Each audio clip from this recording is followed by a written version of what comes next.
बार मैं ट्यूशन में बंक करके अपनी क्रश के साथ मॉल में घूमने चला गया, लेकिन मेरी किस्मत इतनी खराब कि मम्मी को पता चल गया। मैं आपको पूरी स्टोरी स्टार्टिंग से बताता हूँ। स्कूल टाइम में मेरा जो ट्यूशन था वो था होम ट्यूशन। बेसिकली एक दीदी थे जो अपने घर पे ट्यूशन लेते थे। उनका घर था दूसरे सोसाइटी में और मेरे सोसाइटी से उनके सोसाइटी लगभग 10 मिनट का रास्ता था। अब उस लड़की का नाम रखते हैं मुन्नी, क्योंकि मैं कल मुन्नी बदनाम हुई गाना सुन रहा था, तो मुन्नी जो है वो हमारे ही सोसाइटी में रहती थी, लेकिन मेरी उससे उतनी बातचीत नहीं थी। तो ये क्रश मतलब एक लॉन्ग डिस्टेंस क्रश था, मतलब इतनी बातचीत भी नहीं थी, इतने अच्छे दोस्त भी नहीं थे हम, लेकिन वन साइडेड एक वायरलेस क्रश था ये। ट्यूशन में एक बार थोड़ी सी हमारी बातचीत हुई कि हम लोग सेम सोसाइटी में वगैरह वगैरह, तो हमारी दोस्ती थोड़ी स्टार्ट हो गई। पहले जब मैं ट्यूशन जाता था ना तो मुझे बहुत गुस्सा आता था कि ये स्कूल के बाद ट्यूशन भी जाओ, इतना क्या पढ़ता ही रहूंगा क्या मैं पूरा दिन। लेकिन जब से ये ट्यूशन में आई ना तब से ऐसा लग रहा है कि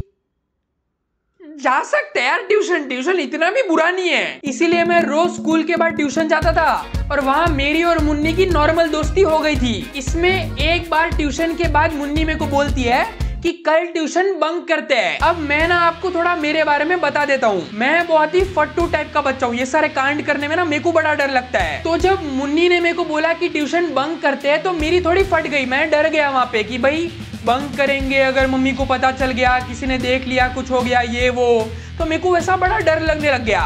लेकिन फिर मुन्नी बोलती है कि बंक करके मॉल में घूमने जाते हैं। अब देखो मेरा ना थोड़ा जाकिर खान वाला मामला हो गया यहाँ पे।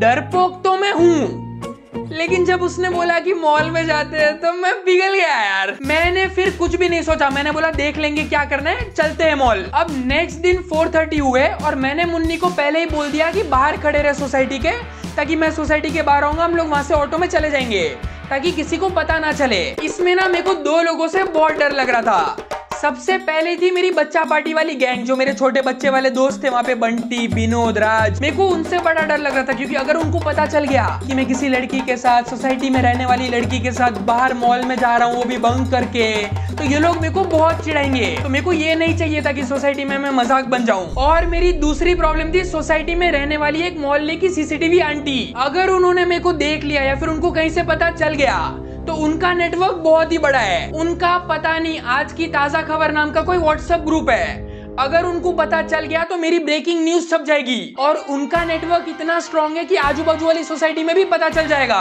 अब ये सोसाइटी की जो बच्चा पार्टी थी ना, उसमें मेरी थोड़ी रेस्पेक्ट थी, तो मेरे को कोई रिस्क लेना ही नहीं था। तो ट्यूशन का टाइम हो गया, 4:30 बज गए, मैं निकलने के लिए रेडी हुआ। लेकिन निकलने से पहले एक और टास्क, मेरे को मम्मी से पैसे मांगने पड़ेंगे, क्योंकि देखो अगर लड़की को इम्प्रेस करना है तो पैसे तो चाहिए। आजकल की लड़कियां वड़ा पाव से इम्प्रेस नहीं होती, उनको अगली उगलियो पास्ता चाहिए। पैसे मांगने के लिए मैंने बहुत मस्त बहाना भी सोच लिया था। मैं मम्मी के पास गया, मैंने उनको बोला कि मेरी साइकिल की ना चेन वगैरह खराब हो गई है, तो मेरे को सर्विसिंग करानी पड़ेगी, मेरे को रिपेयर में देना पड़ेगा, तो मेरे को उसके लिए 500 रुपए दे दो। मैं अभी ट्यूशन जा रहा हूँ तो जाते जाते मैं रिपेयर में दे दूंगा और आते आते ले लूंगा। अब देखो उनको तो ये साइकिल की टेक्निकल चीजों के बारे में कुछ पता नहीं है ना, उनको बस इतना पता है कि अगर साइकिल सच में खराब हो गई तो नई खरीदने के लिए महंगी पड़ेगी। तो उन्होंने 500 रुपए मेरे को दे दिए साइकिल रिपेयर करने के लिए। फिर पैसे लेके मैं सोसाइटी में नीचे उतर गया। अब मैं ना थोड़ा पैनिक कर रहा था, क्योंकि मेरे को नहीं चाहिए था कि ये सोसाइटी से सोसाइटी के बाहर जाने के रास्ते में मेरे को कोई देख ले, क्योंकि इसमें ना मेरे को बहुत केयरफुल रहना पड़ेगा। इसमें बहुत दिक्कत हो सकती है, अगर किसी ने मेरे को देख लिया मुन्नी के साथ ऑटो में बैठते हुए और कहीं जाते हुए, तो ये बात फिर फैल जाएगी। तो मैं चुपचाप ना इधर उधर देखते हुए जा रहा था, लेकिन तब पीछे से मेरा एक दोस्त आता है, राज मेरे को बोलता है कि मैं पिज्जा खाने जा रहा हूँ, चल साथ में चल। तो मैंने उसको बोला कि नहीं यार, मेरे को भी ट्यूशन जाना है, मैं नहीं आ सकता। तो राज मेरे को बोलता है अबे चल ना, तू इतना ट्यूशन के लिए सीरियस कब हो गया, चल चल मजा आएगा। अब मैं इसको कैसे समझाऊं कि मेरे को ट्यूशन में क्यों मजा आ रहा है, लड़की का चक्कर बाबू भैया। लेकिन मैंने उसको बोला नहीं यार अभी नहीं, तू जा, मेरे को ट्यूशन में ना बहुत इंपॉर्टेंट काम है। फिर राज चला गया और मैं उसके जाने की वेट कर रहा हूँ कि जैसे ये निकल जाएगा फिर मैं पीछे से निकलता हूँ। अब मेरा रास्ता पूरा क्लियर था तो मैं भाग के निकलने की कोशिश करता हूँ, लेकिन तभी पीछे से सुरेश भैया आते हैं अपनी बाइक में। वो मेरे पास आते हैं और मेरे को बोलते हैं 4:40 हो गए, ट्यूशन के लिए लेट हो गया, जल्दी जा। अब मैंने ना वहाँ पे ऐसे ही बहाना बना दिया कि ट्यूशन वाली दीदी ने बोला है कि उनको थोड़ा काम है तो आज 5 बजे ट्यूशन है। फिर सुरेश भैया बोलते हैं कि साइकिल कहाँ है तेरी, चल के जा रहा है क्या, आजा बैठ जा, मैं छोड़ देता हूँ। अब ये तो मैं फंस गया, क्योंकि अगर मैं सुरेश भैया की बाइक पे बैठ जाऊंगा तो मेरा पूरा प्लान ही वेस्ट हो जाएगा। और मुन्नी बाहर वेट कर रही है, अगर उसको पता चला कि मैं सुरेश भैया की बाइक पे बैठ के चला गया हूँ और मैं ट्यूशन चला गया हूँ तो उसको तो लगेगा कि मैंने धोखा दे दिया है, तो मेरी जो बची कुची दोस्ती है वो भी टूट जाएगी, मेरा पत्ता ही कट जाएगा। तो मैंने सुरेश भैया को वापस बहाना दे दिया कि मैंने ना आज थोड़ा ज्यादा खाना खा लिया है तो मैं वॉकिंग करके हजम कर रहा हूँ। उन्होंने बोला ठीक है और वो भी चले गए। फिर मैं सोसाइटी के बाहर गया, मैडम मेरा वेट कर रहे थे और हम दोनों वहाँ पे खड़े ऑटो की वेट कर रहे हैं। देखो इतना अच्छा मोमेंट है, मैं लड़की के साथ मॉल में घूमने जा रहा हूँ, लेकिन फिर भी मेरे दिमाग में ये चल रहा है कि प्लीज कोई हमको यहाँ पे देख मत लेना साथ में। पता नहीं यार, मैं ऐसे रिएक्ट कर रहा था जैसे मैंने कुछ इलीगल काम कर दिया हो। यार बंक करते वक्त थोड़ी तो इलीगल फीलिंग आती है, ऐसा लगता है कि तुम कुछ क्राइम कर रहे हो। फिर हम दोनों ऑटो में बैठे और मॉल पहुंच गए। अब मॉल जाके असली मजा आया। देखो उसके साइड से ना ये बस नॉर्मल दो दोस्त बाहर जा रहे थे बंक करके मस्ती करने, उसके साइड से वैसा ही था, लेकिन मैं तो इसको डेट ही मानता हूँ। वन साइडेड है तो क्या हुआ, मेरे साइड से तो है, मेरे साइड से डेट है ये। सामने वाले को अगर ये डेट नहीं लगती तो उसमें मेरी क्या गलती। हम मॉल में ऐसे ही घूम रहे थे, अलग अलग दुकानों में जा रहे थे, खरीदना हमको कुछ नहीं था, हम बस टाइम पास कर रहे थे। मॉल में घूमने के बाद हम गए गेम जोन में। अब गेम जोन में मेरी एक बहुत फेवरेट गेम है, उसमें एयर हॉकी होता है, पता है, तो मेरे को उसमें बचपन से बड़ा मजा आता है। तुमने एयर हॉकी खेला, बॉलिंग खेला, अलग अलग गेम्स खेली। अब लास्ट में ये पूरी गेम्स खेलने के बाद हम गए फूड कोर्ट में पिज्जा खाने। अच्छा हुआ मैं पैसे लाया था, मेरी इज्जत बच गई। हम लोग मजे से बातें करते हुए पिज्जा खा रहे थे, लेकिन तभी मेरे शोल्डर पे पीछे से कोई टैप करता है। मैं पलट के देखता हूँ तो सुरेश भैया खड़े हैं। सुरेश भैया ने देख लिया मुझे और मुन्नी को पिज्जा खाते हुए।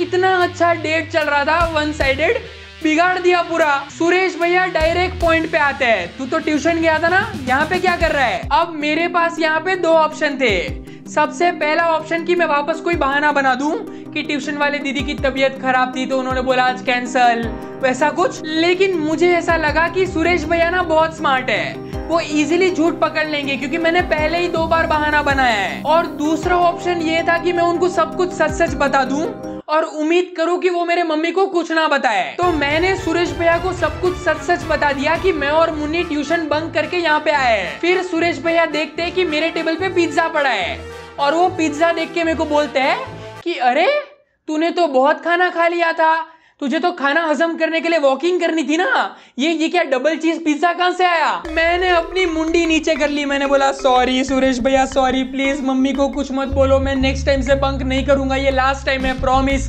प्लीज रिक्वेस्ट मत करो, प्लीज मत बोलो, मम्मी को कुछ मत बोलो। सुरेश भैया ने मेरे को बोला ठीक है मैं नहीं बोलूंगा और ये बोल के चले गए। हमने हमारा पिज्जा खाया और वापस ऑटो में बैठ के घर के लिए निकल गए और ऑटो को वापस सोसाइटी के बाहर ही रोक दिया। अभी भी मैं बहुत चौकन्ने से काम ले रहा हूँ। पहले मुन्नी सोसाइटी में अंदर गई, अपने घर पे गई, फिर मैं अंदर गया। जैसे ही मैंने अपने घर का दरवाजा खोला मम्मी सामने खड़े हैं।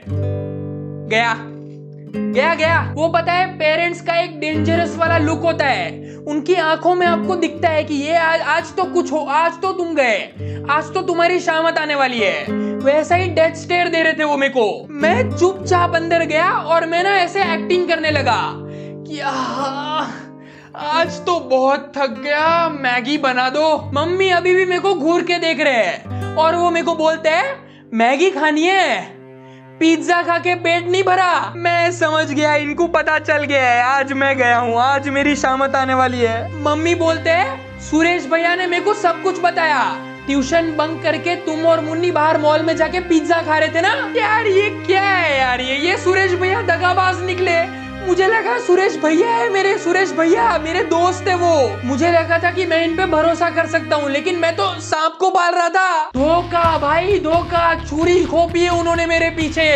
सुरेश भैया नहीं कटप्पा है ये भाई। बहुत डांट खाई मैंने मम्मी से उस दिन। रात को फिर सोसाइटी में नीचे मेरे को कटप्पा भैया मिले और मैंने सोचा कि मैं उनसे कन्फ्रंट करता हूँ कि क्यों किया ऐसा, क्यों बताया क्यों किया ऐसा मेरे साथ। कटप्पा भैया मेरे को बोलते हैं कि मैं खुद ही एक ट्यूशन टीचर हूँ और तुम ट्यूशन बंक करके बाहर मॉल में घूमने जाओगे तो मैं बताऊंगा नहीं। अरे माना कि मैंने गलती की है, लेकिन ऐसे चुगली थोड़ी करते हैं। ये अचानक से ट्यूशन टीचर का ईमान जाग गया। साइड से मेरा दोस्त राज आता है, वो मेरे को बोलता है वाह वाह बेटा वाह, मैंने जब देखो पूछा कि मेरे साथ पिज्जा खाने चल, नहीं मेरे साथ नहीं आएगा, लेकिन लड़की के साथ मॉल में घूमने जाएगा और पिज्जा खाएगा। वाह देख ली बेटा तेरी दोस्ती, देख ली, लड़की का चक्कर बेटा, लड़की का चक्कर। लड़की के लिए दोस्त को भूल गया। मेरे को तूने बोला बहुत इंपॉर्टेंट ट्यूशन में काम है, लेकिन नहीं, पिज्जा खाने जाना था तेको। मैंने कटप्पा भैया को घूर के देखा है कि कटप्पा भैया आपने किसको किसको बोला है। तो कटप्पा भैया मेरे को बोलते हैं कि मैंने राज को नहीं बोला। तो मैं राज की तरफ देखता हूँ कि भाई देखो किसने बोला। तो राज बोलता है मेरे को तो मोहल्ले की सीसीटीवी आंटी ने बोला। मैंने बोला मोहल्ले की सीसीटीवी आंटी को कैसे पता चल गया यार, ये मैं गया यार। अब इनकी न्यूज़पेपर में मेरी अखबार छप जाएगी। क्या बोल रहा हूँ मैं, इनकी न्यूज में इनके अखबार में मेरी न्यूज छप जाएगी। इनकी व्हाट्सएप की ताजा खबर में मैं छप जाऊंगा। सुरेश भैया मेरे को बोलते हैं कि जब मैं तुम्हारे मम्मी को बोल रहा था, तुम्हारे मम्मी किसी के साथ कॉल पे बात कर रहे थे, शायद वो मोहल्ले की सीसीटीवी आंटी के साथ ही बात कर रहे थे, तो उन्होंने बात पूरी सुन ली। इतने में साइड से वो गुजराती ओल्ड अंकल आते हैं। वो मेरे पास आते हैं और मेरे को पूछते हैं बेटा ये बंक का मतलब क्या होता है। पंचायत की हद तो देखो, इनको बंक का मतलब पता नहीं है, लेकिन आ गए मेरे पास जानने के लिए। फिर मेरे को क्या बोलते हैं पता है, मेरे को बोलते हैं कि मैंने सुना कि तुम लड़की के साथ मॉल में घूमने गए थे। मैंने बोला बोलो अंकल बोलो, क्या बोलना है बोलो बोलो, मैं सुन रहा हूँ बोलो। अंकल बोलते हैं घूमो बेटा घूमो, यही तो उम्र है ये सब करने की। तुम्हारी उम्र में मैंने भी ये सब बहुत किया है। मैंने बोला ए अंकल, गुजराती ओल्ड अंकल तो प्लेबॉय निकले, अपने जमाने के प्लेयर निकले ये तो। फिर सुरेश भैया, राज, ओल्ड अंकल सब लोग चले गए और मैं दूर से देख रहा हूँ मेरे दो दोस्त आ रहे हैं, बंटी और विनोद। और बंटी और विनोद हंसते हुए आ रहे हैं। तो मैं जैसे ही वो लोग नजदीक आए, मैंने उनको पूछा भाई हंस क्यों रहे हो। तो विनोद बोलता है छी छी छी छी छी छी, हमको पता चला आपने बंक करने की ट्राई की और आप पकड़े गए। बंक करने के और पकड़े गए। आपको बंक करना भी नहीं आता। मैंने 4 बार बंक किया और मैं आज तक पकड़ा नहीं गया। मैंने बोला रुक अभी तेरे मम्मी को बोलता हूँ, नहीं पकड़े गया ना अभी बोलता हूँ तेरे मम्मी को। तो विनोद मेरे को बोलता है जाओ जाओ बताओ, मैं भी सबको बताऊंगा आपका और मुन्नी का चक्कर चल रहा है। मैंने बोला ये क्या है यार, मुन्नी बदनाम हुई, गाना सुना है मैंने, ये मुन्नी की वजह से मैं बदनाम हो गया।